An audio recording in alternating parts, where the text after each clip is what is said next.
नमस्कार, आप सबको वर्षाराज स्टडी सेंटर के यूट्यूब चैनल में स्वागत है।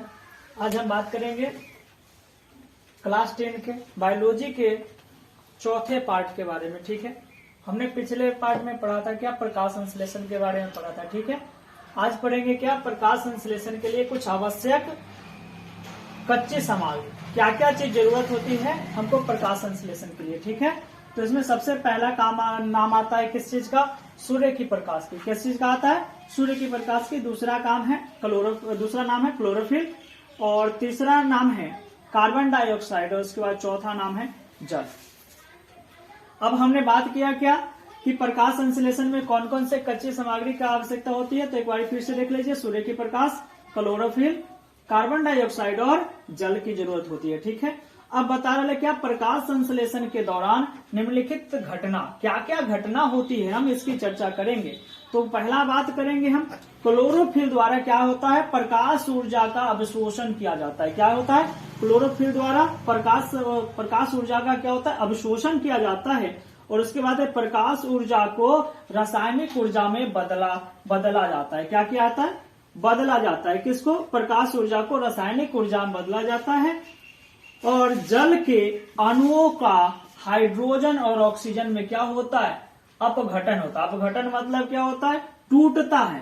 जल क्या होता है, हाइड्रोजन और ऑक्सीजन के रूप में टूटता है। और आप सबको मालूम है कि जल का रासायनिक सूत्र हमने कल पढ़ाया था, क्या होता है, H2O होता है, जिसमें आता है हाइड्रोजन के 2 अणु और ऑक्सीजन के 1 अणु मिलकर के क्या निर्माण कर लेता है, तो जल का निर्माण करता है। ठीक है, तो प्रकाश संश्लेषण में क्या होता है, हाइड्रोजन और ऑक्सीजन का अपघटन भी होता है। चलिए अगला बात करते हैं हम, तीसरा नंबर में कार्बन डाइऑक्साइड का क्या होता है, कार्बोहाइड्रेट में अपचयन होता है। क्या होता है, कार्बोहाइड्रेट में अपचयन होता है। अब अपचयन और उपचयन अभी हमने आपको नहीं पढ़ाया, अपचयन और उपचयन नहीं पढ़ाया। अब देखिएगा, कहिएगा सर जी, कार्बन डाई का उपचयन, उपचयन मतलब अपचयन, अपचयन में क्या होता है, ऑक्सीजन आकर के जुड़ जाता है। इसमें क्या होता है, ऑक्सीजन आकर के नहीं, हाइड्रोजन आकर जुड़ता है। कैसे होता है, इसमें हाइड्रोजन आकर के जुड़ेगा। क्या जुड़ेगा, हाइड्रोजन जुड़ेगा।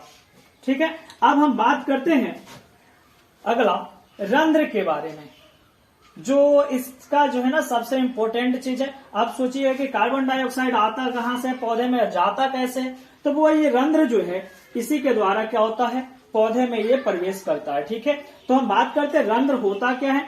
रंध्र बता रहे, पत्ती की सतह पर जो सूक्ष्म छिद्र पाया जाता है, जिन्हें हम क्या कहते हैं, रंध्र कहते हैं। क्या कहेंगे हम, रंध्र कहेंगे। क्या कहेंगे, रंध्र कहेंगे।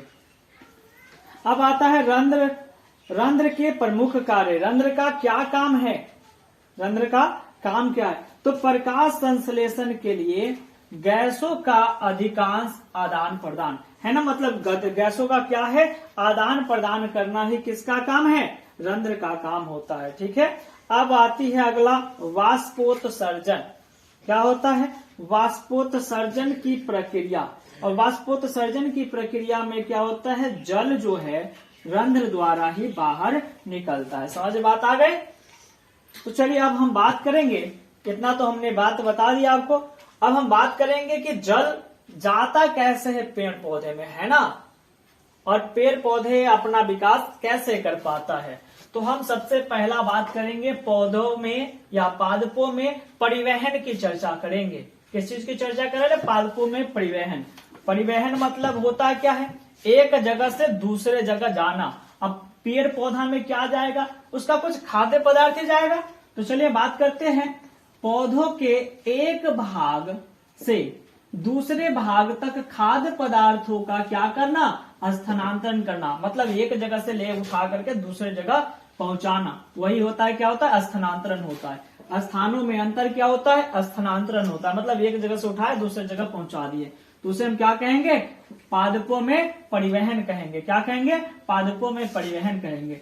अब बात करते हैं पादपों के परिवहन के कितने अंग हैं, तो 2 अंग है, जाइलम और फ्लोएम। पहला है जाइलम, जिसका कार्य क्या है, जड़ द्वारा, पहली बात है जड़ द्वारा, जड़ से क्या करता है, जल और कुछ घुलनशील खनिज है, लवण है, उसको क्या करता है, पत्ती तक पहुंचाने का कार्य करता है। ठीक है, क्या करेगा? जड़ द्वारा जल एवं घुलनशील खनिज लवण को पत्ती तक पहुंचाने का कार्य कौन करता है? जाइलम करता है। अब चलिए बात कर लेते हैं फ्लोएम क्या करता है काम। तो फ्लोएम का काम है जो प्रकाश संश्लेषण के दौरान जो बने हुए खाद्य पदार्थ या भोजन जिसको हम कहते हैं, उसको क्या करना है? पादपों के विभिन्न भागों तक पहुंचाना है। क्या करना है?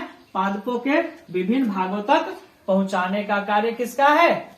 तो फ्लोएम का कार्य होता है। समझ बात आ गई? चलिए आज इतना ही बताएंगे हम। धन्यवाद।